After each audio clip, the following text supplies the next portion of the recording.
We will be renewing our Zoom membership. Actually, we could. Oh, I don't believe I just did that. You idiot. No. Clearly.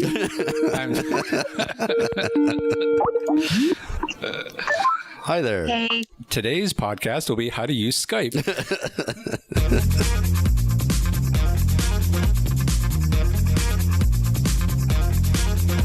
Welcome to AT Banter, the podcast where we discuss anything and everything regarding the world of assistive technology. With our hosts, Steve Barkley, Rob Minot, and Ryan Fleury. Now, let's banter.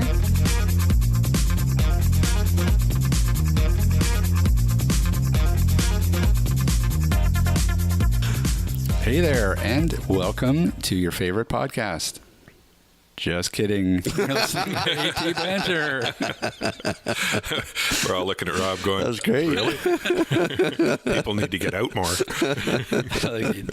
No, it's just AT Banter you put on. Yeah. Here we are. What is this? Episode 22, sort of. Are you sure? Wow. We have another lost episode? No, we just have the one lost episode. All right. Episode 19. Okay. What happened to episode 19? Remember the podcast we did where I complained about math? Yeah. Yeah, well, I forgot what number of podcast it was. I miscounted and I said it was episode 20. All throughout it wasn't episode 20. It was actually episode 19. Really? So I just called it episode 20. Yeah. So episode 19. Out there somewhere. Out there somewhere. We'll release it one day. Eventually. That can be our blooper reel. That's right. Episode 19 There is you perfect. go. Yeah. Ideal. Perfect. Well, here we are together again. Steve is back. Together again. Yay. Here I am.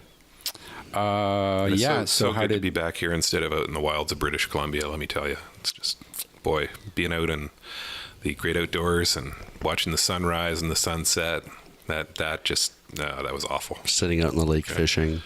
Yeah. So much better to be here in front of a microphone in a gray concrete room. Wait, did you go fishing or did you go hunting or both? Both. Okay. Did you catch any fish? I caught a fish. Okay. I actually hooked and got to the boat a really nice big trout, like probably about a 4-pound trout. But we didn't have a landing net, and when we lifted it to bring it into the boat, it was heavy enough that it snapped the leader line. And Oh, wow. yeah, that would have been a nice fish. But he's now somebody else's fish to get. So. And no deer. No deer. Didn't see Bambi or Bambi's. Well, we saw Bambi. We didn't see Bambi's dad. We were looking for Bambi's dad. But Bambi's dad was not to be found. He's a crafty bugger, that one. Wait a minute. So you can't, can you not shoot female deer? The opening in the area that we were in was for either whitetail or mule deer bucks. Okay. Or whitetail does. We didn't see any whitetail does. We saw one whitetail buck way across a valley standing in a farmer's field going, nah, nah, nah, nah, nah. And then on the side that we were hunting on, we didn't see anything other than does. Whitetail does. Or sorry, mule deer does. Doe, a deer, a female deer. And don't think that didn't play through my head the entire time I was out there. See, that sounds like hell. You're just sitting in the wilderness with annoying songs going through your head, waiting for something to happen. Yeah. The frustrating part was that there were all these guys. You know, we're sitting on a cut block waiting for, watching for tracks. You go out, you scope out tracks, and then mule deer tend to follow the same paths every day. So we're sitting out there. We found some tracks. We're waiting for something to walk out of the woods, and then some guy comes driving by on a 4-wheel ATV. There go the deer. It's like, oh yeah, we're totally going to see something now. That's what PETA should do if they really oppose hunting. They should just get out in the wilderness and drive around on ATVs. That's a great idea. Yeah. It could be just like the Greenpeace guys who drive the boats in between the fishing trawlers and the whales. That's right. And the whales. Yeah. Sea Shepherd Society. Yep. Yeah. There you go. There's a good strategy for all you animal lovers out there who don't love them but don't want to eat them. That's right. Yeah. Hey, how about that Donald Trump? Thoroughly in meltdown mode now. Debate tonight. Yeah, it's going to be interesting. I'm looking forward to that. It should be fun. That's right. And did you hear Michael Moore is releasing a documentary today? I heard Oh, that. is he? But, Yeah. but honestly, like, is Michael Moore going to change anybody's mind? No, Does no, heck anybody no. on the Trump side actually pay any attention to Michael Moore other than to say, hey, he's a big fat liberal? Yep. Yeah. It'll be interesting. If nothing else, it'll be entertaining. Michael Moore doing something on Donald Trump is just going to be gold. Yeah. It's going to be gold. Well, just as an aside, on my hunting trip, out of the 7 guys who were on my hunting trip, 5 of them were Trump supporters. What? Yeah. He's got support out there. He does have support out there. Yeah. White males. Who love guns and Yeah, exactly. Yeah. I got pilloried the entire time. I was just a big fat liberal. I kept pointing out to them social democrat, but no, it was either liberal or commie. I was one or the other. oh wow. Yeah. Well, at least they didn't shoot you. Well, that's true. For a conservative crowd, they were very good about unloading their guns and putting trigger locks on them. So. There you go. Yeah. Today, we are joined by 2 fabulous vision teachers, Sofeya Devji and Daphne Hitchcock, both in the British Columbia education system. Sofeya is up in the Nelson, BC area, and Daphne's in the Victoria, BC area. Hi, Sofeya and Daphne. Hello. Hello. Hey there. Thanks for coming on. Welcome. Bet you're glad you're not part of the Vancouver School Board. Yeah. They were fired for all those people who are not in the province. Yeah. Sorry, had to throw that in. Yeah. There's got to be a little bit of political discussion in every episode. That's right. Usually it's about Donald Trump. So That's right. It's unusual that we're not talking about We might still US get there. election. Yeah, probably. And the clown sightings. I'm sure That's we'll be right. talking about that too. Okay, so first off, maybe I can ask each of you what got you involved in vision teaching. How did you come here? Who wants Go to ahead, Daphne. You go first. Oh, okay. Sure. I got involved in vision teaching years ago in Alberta. I ended up with a special ed degree in one course in Braille and walked into a classroom with 5 Braille reading students. And then decided to get some education and went back to university to keep pursuing that area of study. So I've been doing it for a long time, but I love it. Good. And my story is pretty typical, I think, of many teachers who've become teachers of the visually impaired. I was a classroom teacher, and then I was a case manager. And in the school that I worked at in Squamish, we had a student join our school in the middle of the school year, and he was visually impaired. And I became very interested in his unique educational needs and worked with the teacher of the visually impaired back then, and she enticed me and said that the job being a teacher of the visually impaired is one of the best jobs that you can have. It's very amazing. And so I was in a different master's program at that time, and I switched over to the master's program of teaching children who are blind and visually impaired at UBC. And Daphne, where did you get your education? I started at San Francisco State University. UBC did not have a master's program at that time. And it was during the years, late 70s, early 80s, when the residential schools in BC in Canada were closing. So for the first time, we had blind students right in our regular schools, and not really, really well prepared for that. So it was a summers only program. I would teach in the winter session, go down and do the coursework in the summers. Very, very fortunate to work with sort of cutting edge, I guess it was, as far as the field. Phil Hatlin and Natalie Baraga were our profs. Sally Mangold, Phil Mangold was a prof. So a lot of the people that were writing the books were the instructors, which at the time I didn't realize how early on we were in this whole process, but coming back to my classroom with 5 students all reading Braille and finally feeling like I had some sense of direction for them and to start working on expanded core curriculum with them was pretty amazing. And I've been so fortunate to have kept in this field and to continually be challenged every year. There's something brand new to learn and something to embrace as far as new possibilities for our kids and for myself too. So, what's involved in vision teacher training? What do you learn as a vision teacher going through the education system? For me, first of all, we really need to learn the specialized skill development. So learning Braille, learning how to use the specialized technology. So there's that component, but there is also a whole part of learning the areas of the expanded core curriculum in terms of how do you teach a blind student to navigate in terms of safe mobility? So there's that aspect of it. There is the aspect of being able to take everyday tasks like cooking and such and making it accessible for our students. So we weren't always working with or I don't always work with totally blind students. A lot of my students are low vision. So it's, again, teaching them what are the options for gathering information so that they can access stuff in school. Yes, and it was the same in my program at UBC as well. Really, we had this giant textbook that I'm looking at right now, this giant purple textbook that has 2 volumes in it. It was our Foundations of Education textbook by Alan Koenig and Kay Holbrook.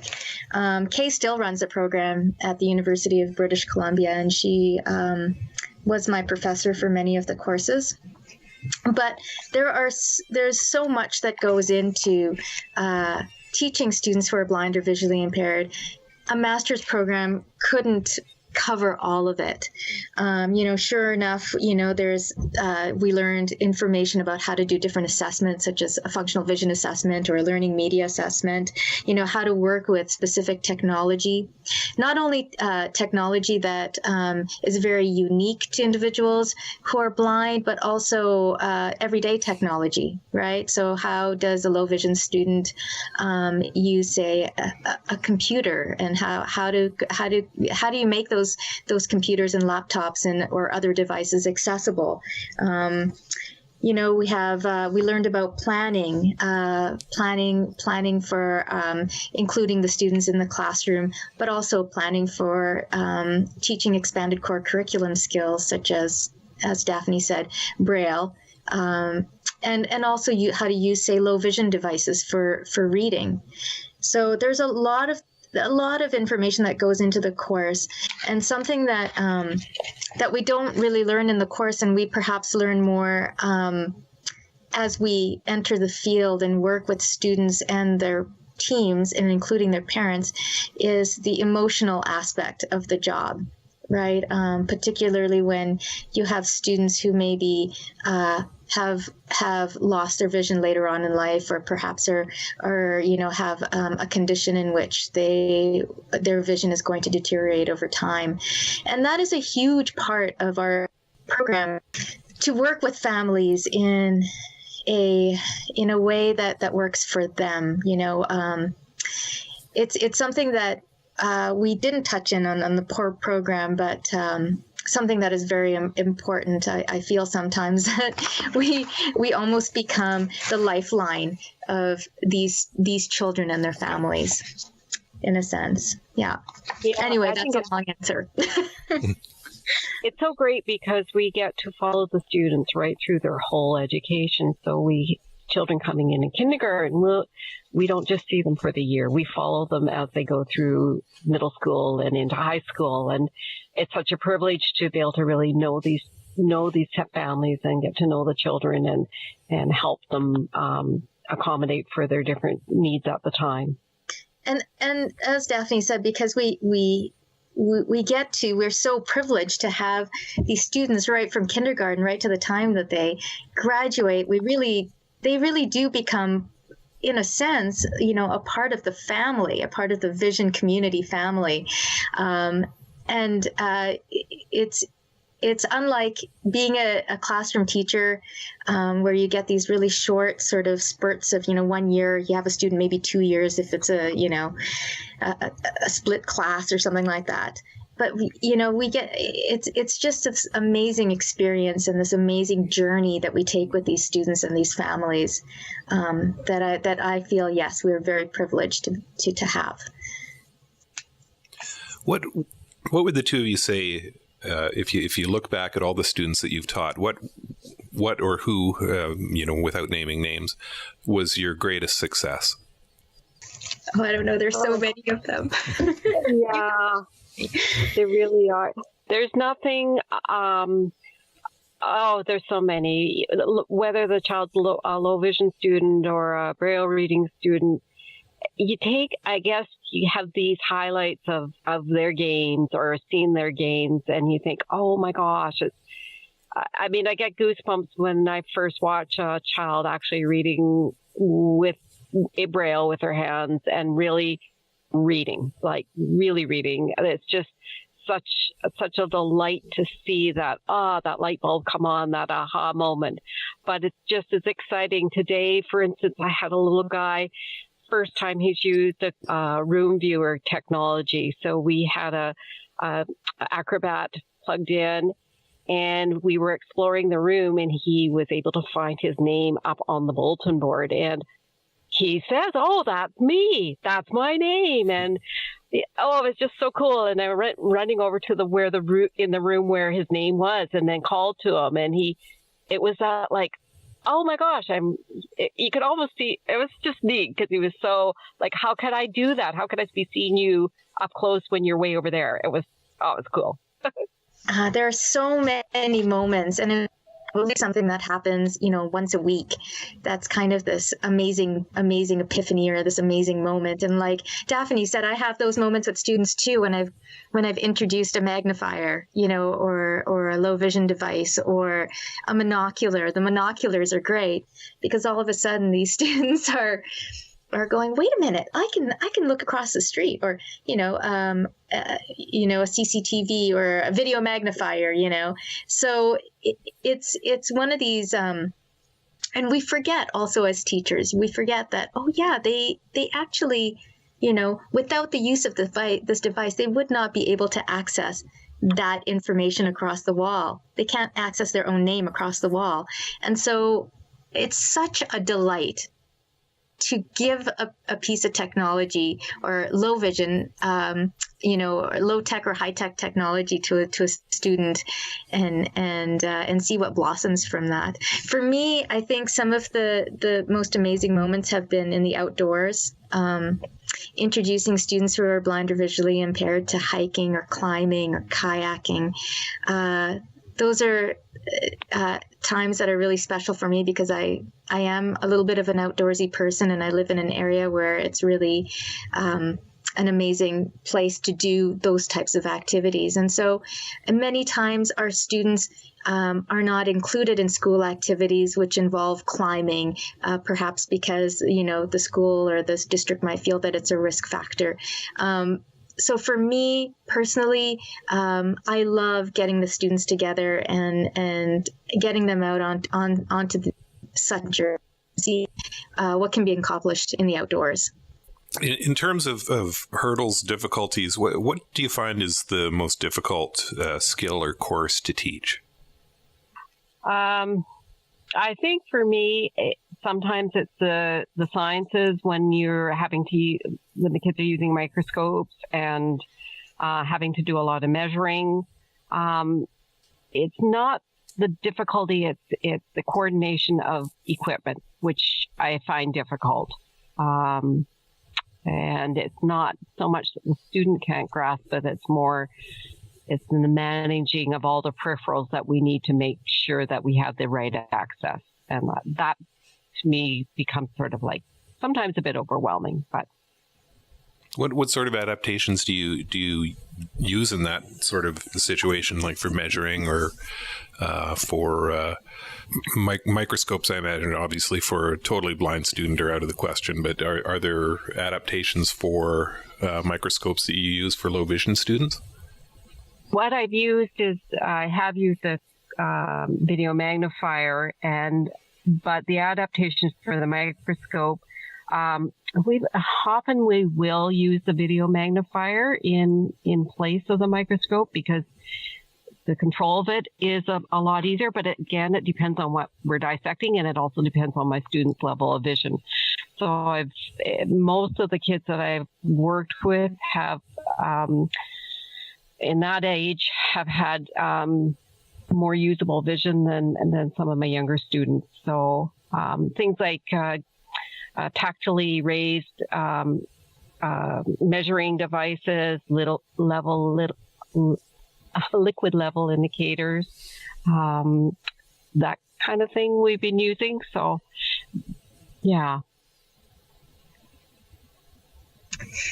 For me, it's been one of the more difficult subjects has been shop. So, like woodwork, that kind of stuff. And it's not necessarily difficult because things in the shop can be adapted quite easily, either through, tools or human manpower or helpers. But the most difficult part about that is getting everybody, including the school staff, on board with the idea that the student can participate in shop and woodwork, and that adaptations can be made. So I think that's the first step in sort of bringing down the anxiety of the staff that's involved in that course. But after that, things tend to move pretty smoothly when everybody's on board and we're brainstorming how to adapt a certain tool that the student is going to be using in the shop class. Yeah. And do you find you run into that a lot? Like the staff members being surprised that students can actually participate in certain activities? Yes. In certain classes I do. Yeah. Chemistry is one class. And like I said, shop and woodwork would be another class. There was once an outdoor class that was, the staff was a little bit hesitant. But with working with the staff members and working together with them they're part of the brainstorming to figure out how something is going to work with a student and for a student, that it doesn't only fall on the teacher of the visually impaired, that we're a team. Once we've established that, things actually go pretty smoothly, but it's that initial step. I don't know, Daphne, if you've experienced that in the past at all. Yeah, no, it is. So you're bang on, Sofeya. It is that team approach that really makes the difference, because my expertise isn't in the specialized subjects.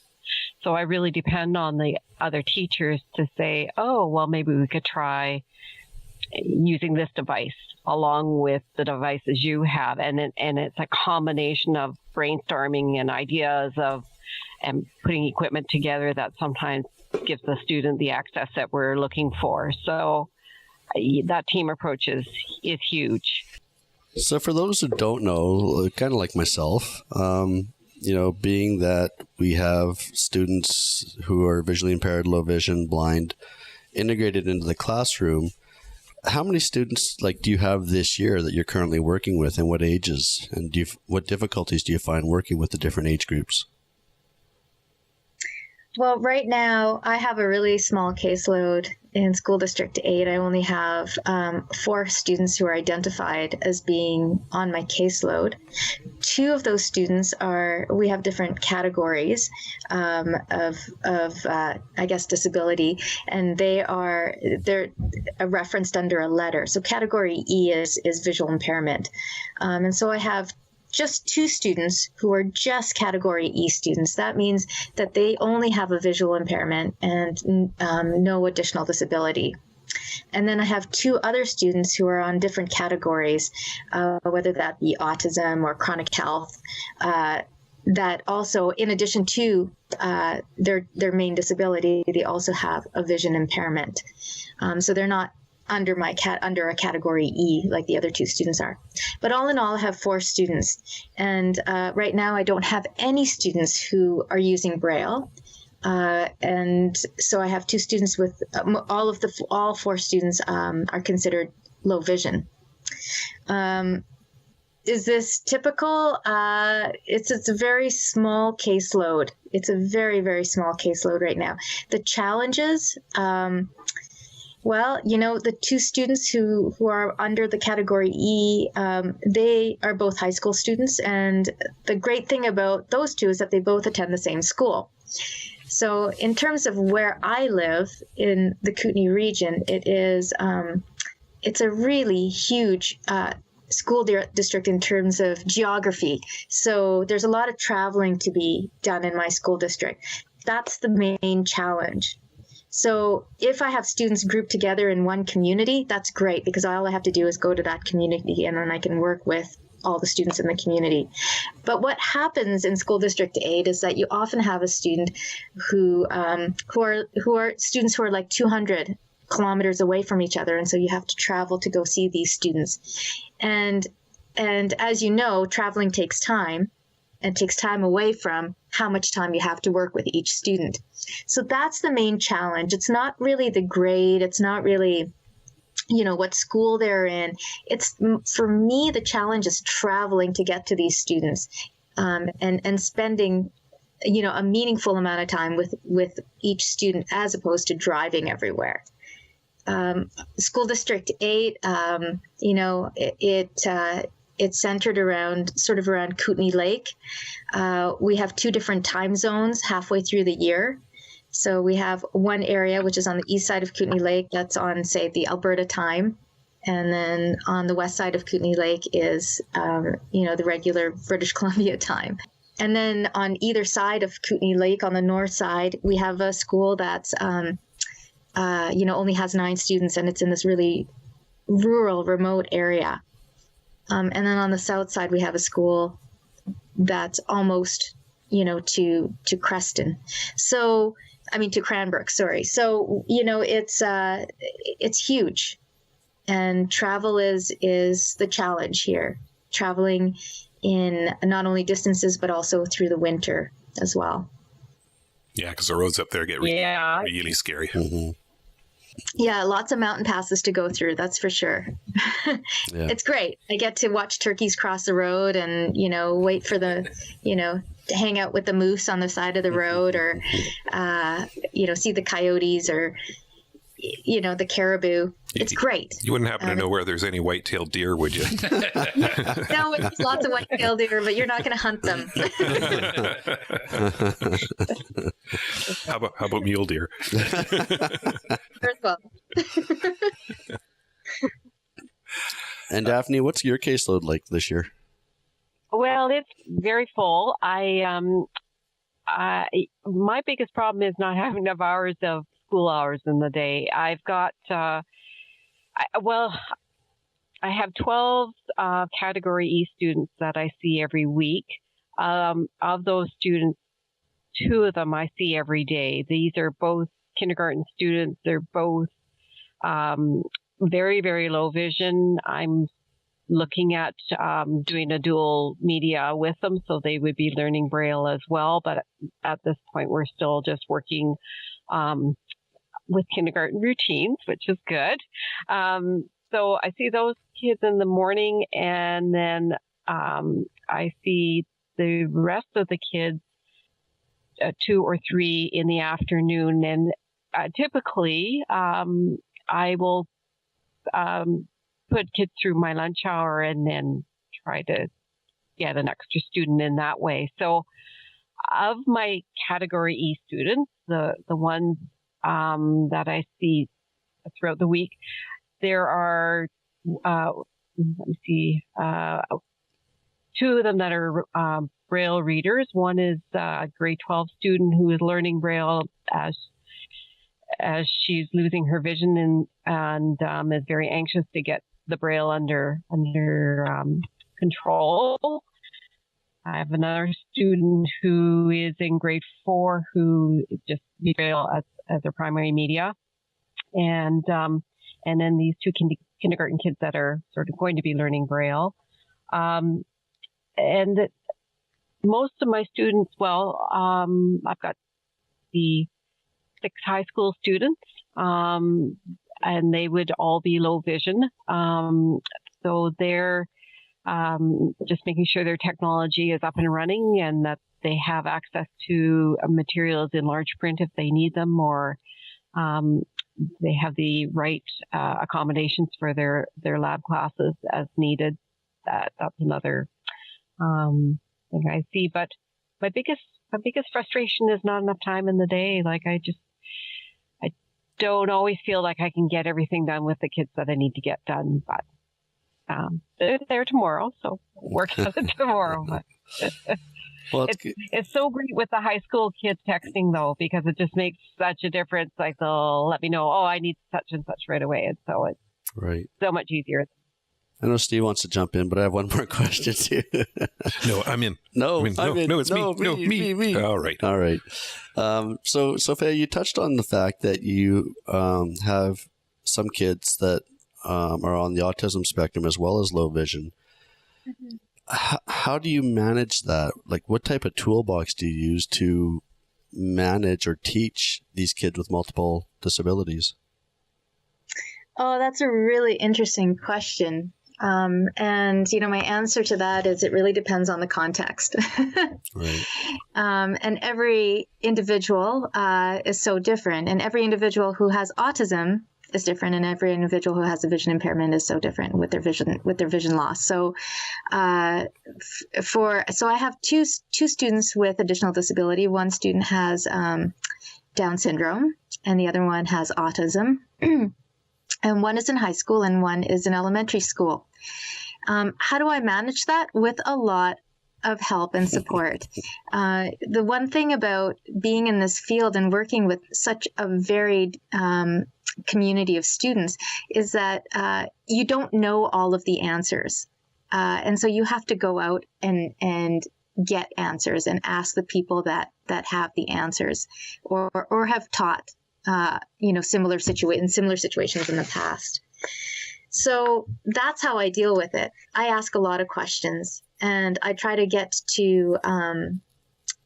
talk to experts. Right. So with the student right now who's in high school, who'll be graduating this year, his needs have changed considerably from the time he was in kindergarten to now. And that's another aspect of it as well, managing the growth of the child and where to go next. So, we have had a student who has come a long way and now is ready to graduate.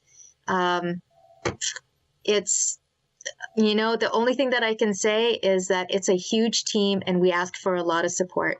Some of the support comes from the ministry. We have something called POPARD, which is a group of support consultants who come out from Vancouver, and they are trained in providing curricular supports or life skill supports for individuals who have autism. And so they come out and do some consulting with the team as well, and we gather information that way as well. Another way is we have the Provincial Resource Center for the Visually Impaired, and I do call on them a lot. And they come out and help support as well in providing resources for students. Not only do they come out and provide resources and support, face-to-face support, but they also have information in their library that may pertain specifically to individuals who have autism and a vision impairment. So teachers of the visually impaired can go to the Provincial Resource Center and get these resources and read up on it. And then on top of that, we have experts in the field right here in British Columbia who are teachers of the visually impaired and who have taken on learning more about the educational process of individuals who have autism as well. So that's what I do. That's how I manage it. I go to as many places as I possibly can and get information and bring it back to the team, and we work from there. Steve, your turn. Okay. When you're evaluating who you're going to teach Braille to and who you're not, what sort of things do you factor in? What sort of considerations do you have for that?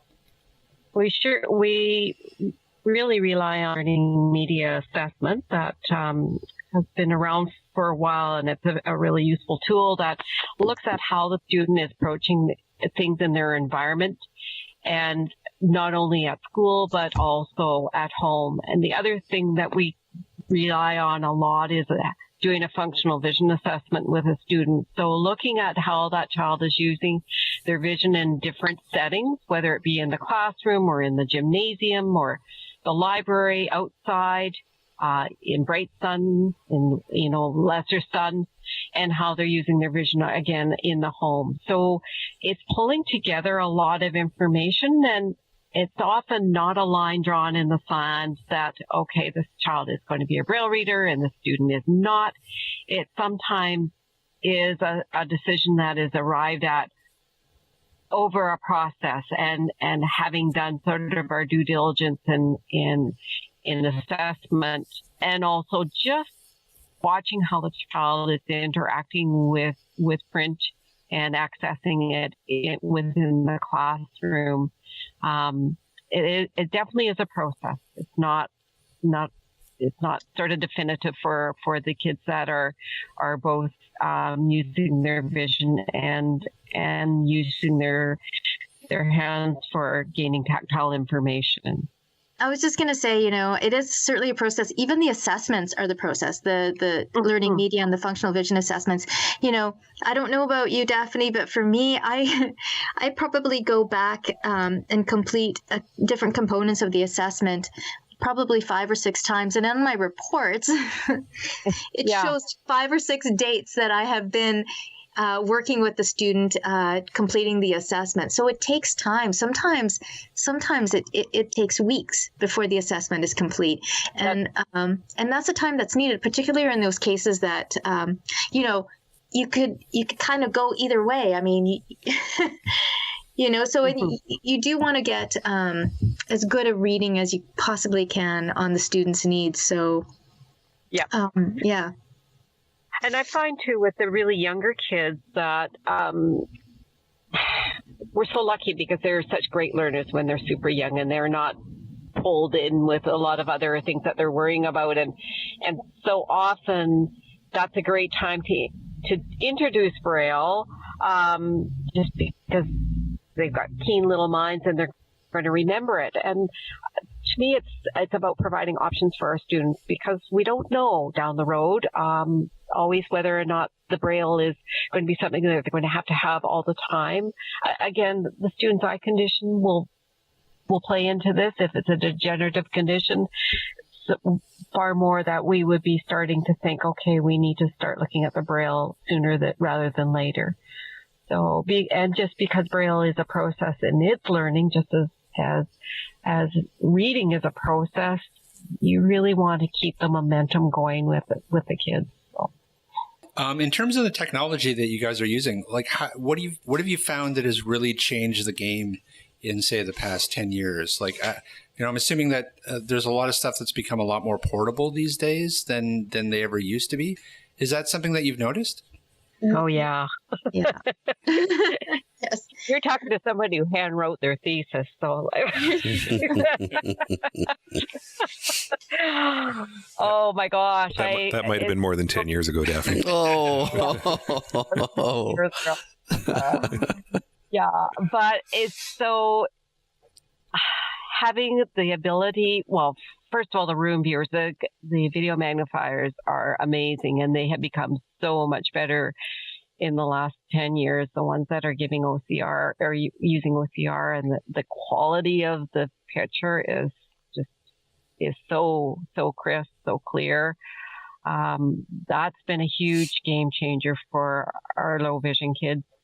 And the refreshable Braille devices, again, have just got better and better, and they're a huge game changer as well. Those would be my two favorite go-tos. Mm-hmm. Yeah. We have my students love their phones. Yeah. They do everything with their phones. They even connect to refreshable Braille displays with their phones. In the past, when I've had a Braille user, this is something that she did. They just love them, and particularly, I mean, you know, they all have iPhones, and that's what I'm familiar with as well. But the accessibility that comes with these ubiquitous devices, I mean, it's unreal. But yes, they want portability, and so they're going to, take the smallest device that they can get their hands on. Now, the iPhones are so great. One of my students was in Disneyland, and her parents were trying to describe the rides to her. Well, they took a photo, and then she could see it. It was just like, oh, it's right there. That's what I'm going to go on. It was just so great to be able to. It's immediate. Yeah. And then, also for just teaching, I remember this one day, this one student really wanted to know what her nystagmus looks like, because of course, students, they try to look at themselves in the mirror to see what their nystagmus looks like, and they obviously cannot tell what it looks like. So, she gave me her iPhone, and I videotaped her eyes, and then she could see what her nystagmus actually looked like. So even as a teaching tool, it's been a really interesting, great device, actually. It's been great. Yeah. And the portability part of things, I mean, I remember when the BookSense came out, and I think I even have a BookSense in my office with me here somewhere. And I've got how more popular. if you need some. What, are you getting some? No, I've still got some. We've got them in our clearance section now. Yeah, in the clearance section. Yeah, tons and tons of them. Still cheap. But I remember how popular those were because they were so small. And they were just like these little tiny, they kind of looked like phones, and the kids could just stick them into their backpacks, and it wasn't anything. And, they could just take them out, and it was just so, just so portable and easy to use that the kids just loved it. Now, it didn't last long because of the phones that came out that did, slightly similar things, Yeah. but portability is a big plus for my population of students anyway here. Yeah, it always amazes me that we're all walking around now with computers in our pockets that are more powerful than the computers that put men on the moon. Yes. Yeah, for sure. Okay, so here's a question for you. This one you have a what? Oh, sorry. I was just going to say that I have a student who now thinks that the iPad is too bulky. So there you go. Yep. Okay, so I'm hoping this will be a fun question and not lead to any liability issues for you guys or lawsuits. Opinions expressed or Steve's. What is the biggest mistake you've made with a student? That's a really good question. My biggest mistake is assuming they can't do it. And I make that more often than I like to admit. And if I let the student take the lead, very often I'm so happy that I have, because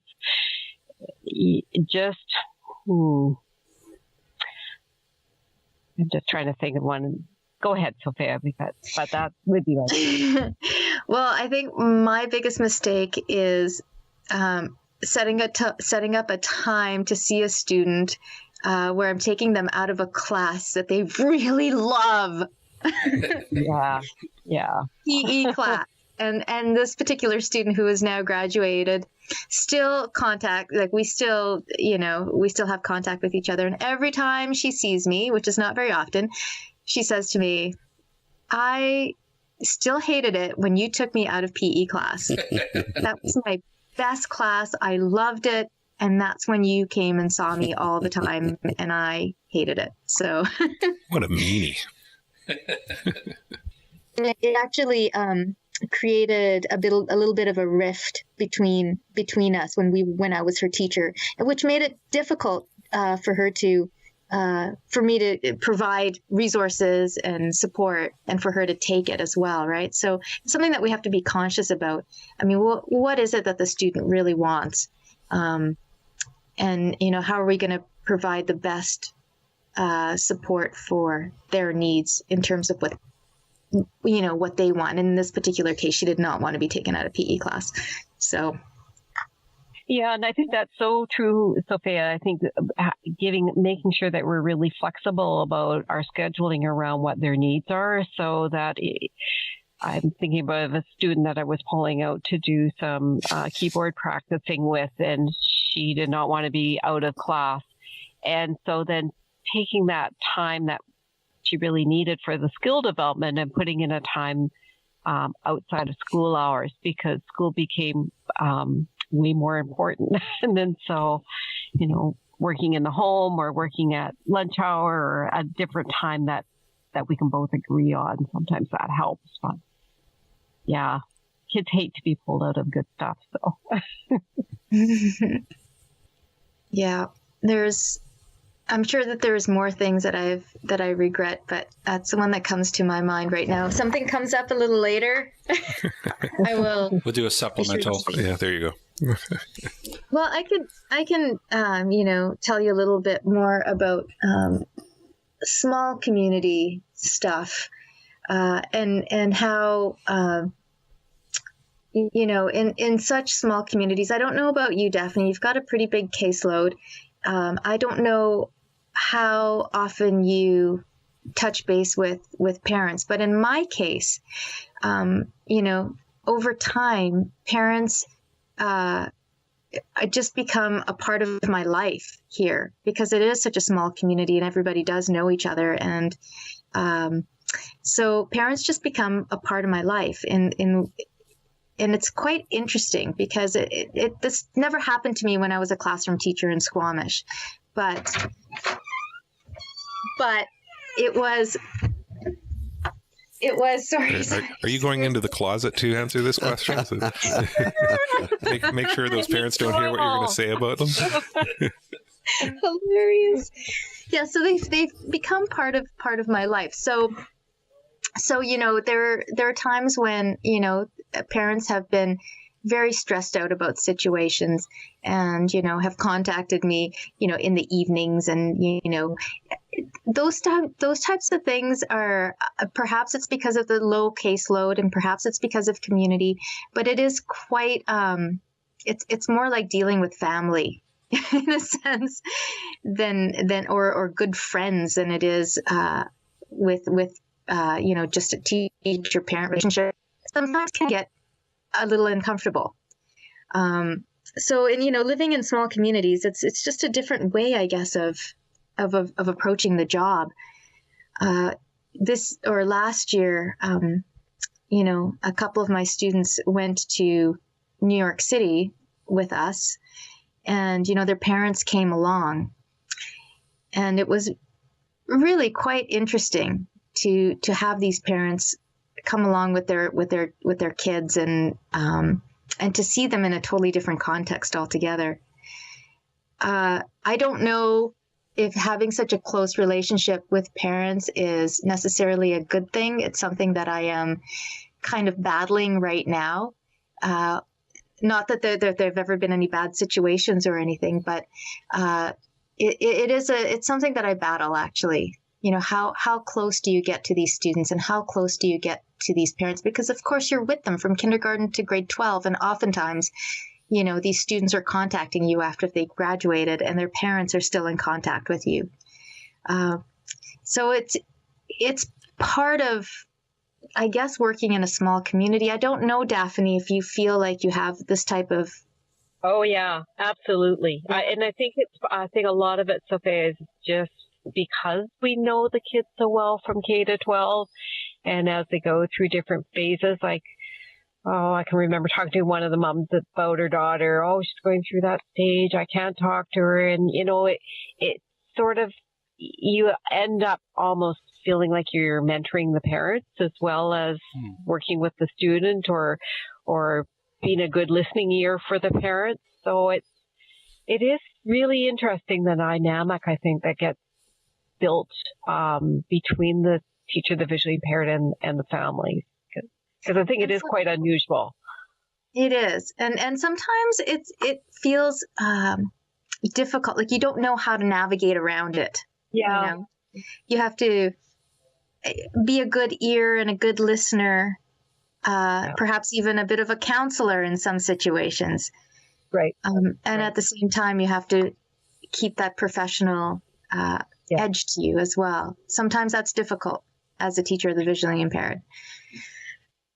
It's all about helping families connect with one another. And I think that, again, it's the privilege of being in a community that's so small that we know who the families are, and helping them to find people that are going through the same sort of issues that they're going through is helpful. I think too, because we get to know the kids, and we often will pull them together for social activities throughout the school year. So, for in Victoria, we're so lucky because we have Sug and Saanich here, so we get quite a gang of kids together. And again, the parents sometimes are involved in those situations and sometimes not, but it is it's so good to be able to build those connections and help families get together. Have you ever had the psycho family? Wait.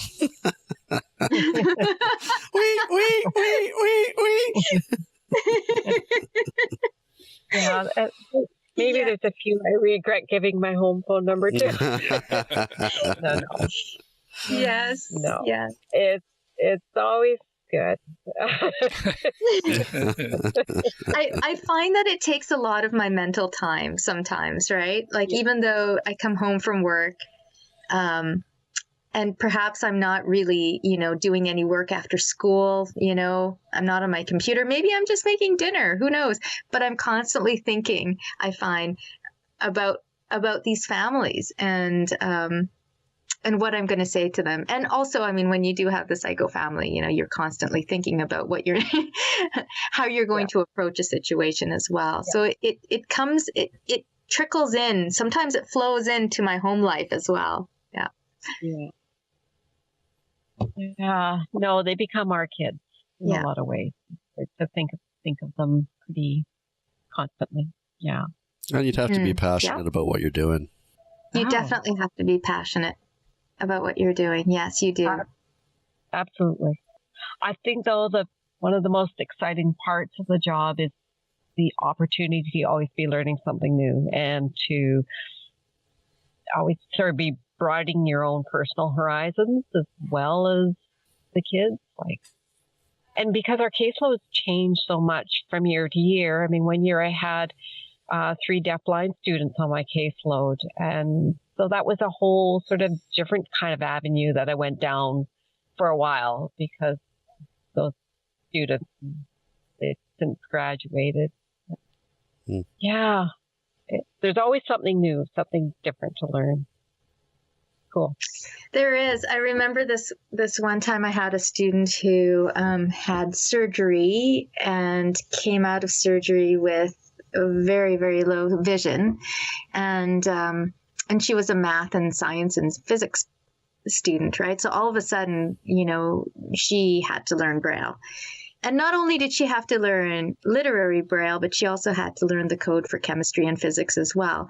And, what Daphne says about, you're constantly learning, well, so I did not know like a wall. Chemistry and physics. And so those are things that I needed to learn before I introduced it to my student. So, being a teacher of the visually impaired, there's so many different layers to it. But one of the major layers is that you have to spend time learning something new because you're going to come up to a situation where, a student is wanting to take chemistry and physics. And you may not understand chemistry and physics yourself, but you have to understand the code and you have to be able to teach that code to that student. So, continuous learning is just part of the game for this job. Yeah, that's why I'd make a terrible vision teacher. As soon as they said, "Oh, you want to learn math? I'm out. I'm gone. Sorry." Yeah, no, I think you want to take band. No, I want to. No. You want to take band. Can I take PE? Oh yeah, then you have to learn the music code, right? Yeah, but there is a music. That's right. Yeah. There's no PE code though, right? That's right. That's why I'm in it. It's definitely challenging in some ways, but it is such an amazing job. Yeah. Yeah, it really is. It is a fantastic job. It's for lots and lots of reasons. I think one part is just the vision community itself is a very cohesive, very supportive group, and the amazing people that I've been able to meet in BC through this job, and well, even across Canada. I feel so privileged to be part of the community and to be able to pull on my colleagues for support. And I don't know, somebody else will, which is, as Sofeya was saying, it's so great to be able to work with other people. And so has it surprised you? Was it everything that you thought it would be? It's definitely more than I thought it would be. I mean, I never thought that I would be taking students who are blind rock climbing, and I never thought that this job would really meld with my passions of being in the outdoors. It has become more than what I had expected this job to be. It's not really a job to me. It's actually just a passion. I sort of see it as my hobby as well as my work. It's just I don't let go of it. It's a great, just something always on your mind, like, oh, maybe we could try doing it that way. And another aspect of the job is orientation and mobility. So it's basically teaching students how to move around their environments, whether it be indoor or outdoor, with efficiency and effectively and safely as well. So, and we have in our community orientation and mobility instructors who, that's their job. That's what they do. And the UBC right now has a program in orientation mobility. It's a certificate program, a graduate certificate program. So I've been a teacher of the visually impaired for quite a while now, and we've had an orientation and mobility instructor in our school district who has worked with our students, and I've worked with him. And, I thought that I had a really good grasp of what it takes to be an orientation and mobility instructor. It looked kind of fun. You get to be outside a lot. You're working with maps and tactile maps, but I started the graduate certificate program this summer, and it was really difficult for me. And I have such a better understanding of what it takes to be a mobility, or what, not only to be a mobility instructor, but also an understanding of what it is like now for students to get this instruction. Part of the course this summer, was the blindfold component of the course. So, we had to travel around Vancouver blindfolded, and learn how to cross busy streets, busy intersections, deal with silent smart cars, and hop onto the subway and buses and navigate under, the underground SkyTrain station, and it was really quite interesting. This entire area of orientation and mobility is so huge. I had no idea how much goes into being a mobility instructor, but also how much goes into training students to travel safely and efficiently. Yeah. It's and I think that it's going to be something that's going to, in my field of work, taking kids outside, it's going to be an important aspect of my job as well. So, Daphne, do you have a mobility instructor who comes to? Yes, we do. We have a person who provides it for our district, and certainly my training was pretty limited as far as orientation mobility. When I took it years ago in San Francisco. Then I was living in Edmonton at the time, and the instructors came to Edmonton to do some snow travel with us, which, I imagine, Sofeya, this will be a really interesting winter for you, just thinking about the mobility and the travel in the snow. Yes. In the Kootenays, because, wow, it sure really opened my eyes when I realized just how the whole dynamic of the cane use differs when you're working in snow over on a paved street. I mean, it's different skill. It's different skill set, at least. Yes, different skill set, perhaps even different tools. Yeah. Yeah. Yeah. Yeah. No, and it's, I think it's so exciting when teachers have the dual certificate between being a teacher of the visually impaired and also the mobility, because the two really do dovetail back and forth all the time. I mean, just even navigating around a school or going on a field trip, you really do need to have a sense of what are the proper cane techniques to use, or what's a safe way to travel in an area that has sort of inherent dangers in it. So, yeah. Great combo. Mm-hmm. Yes, it is. I was just remembering the course, and one of our exams for the course this summer was a drop off. And what that means is you have to put your blindfold on, and then one of the instructor drives you around a neighborhood somewhere that you've explored in the past. So they drive you around and around and around. And so you get totally confused. You have no idea where you are. And then they drop you off somewhere. And then they tell you to go somewhere. So you have to figure out where you are by using strategies that you've learned through the course, and figure out where you're going and how to get there. And it's the how to get there part that's sometimes, for me, it was really difficult. How do you get there? Because in my mind, I could see a model of where I was, and I could see where I wanted to go. But there was so much in the way of where I was and where I wanted to go. Things like street furniture and overhanging plants and overhanging shrubs and stuff like that. And, perhaps there was construction going on one street, so you couldn't really hear where the traffic was, or if that was a clue to where you might want to go. So it was quite an interesting exercise, and it lasted. We only had an hour to get from point A to point B, and I think it took me 55 minutes. I finally got there. It didn't look pretty, but I did get there. Yay! Yay!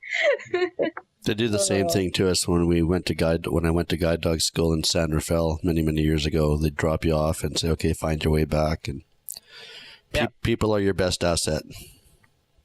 We weren't allowed to use people, but I'm sure that would have been. How about GPS?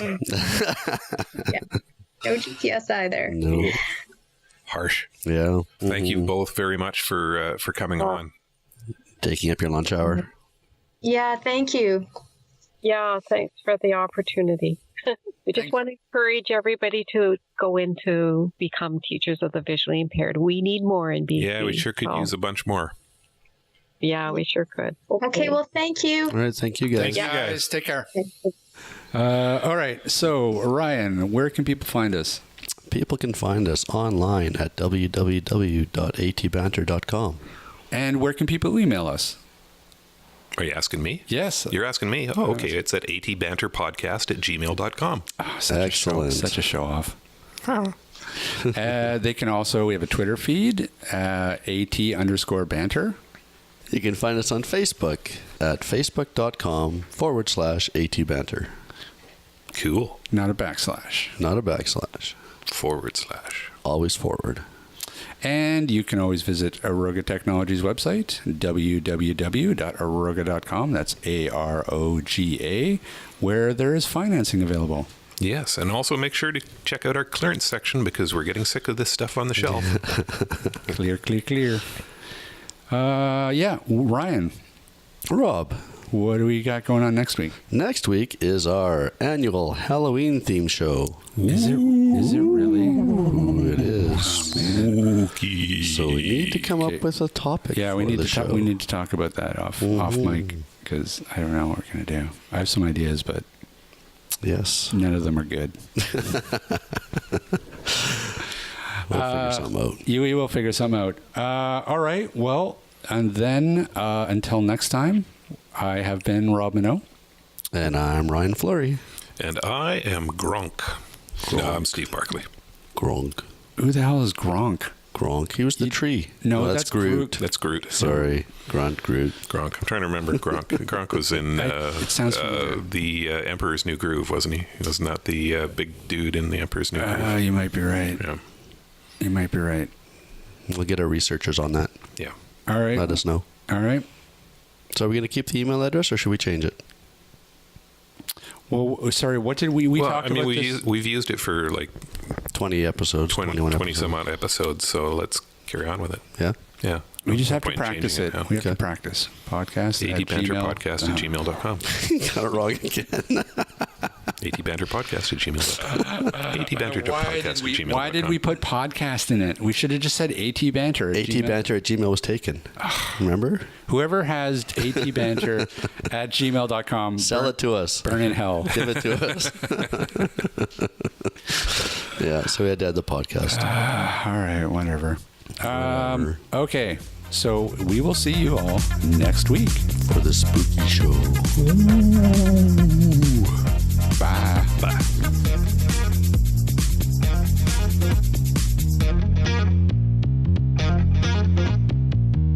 This podcast has been brought to you by Aroga Technologies. Visit Aroga Technologies online at www.aroga.com. That's AROGA.com. Music provided by bensound.com.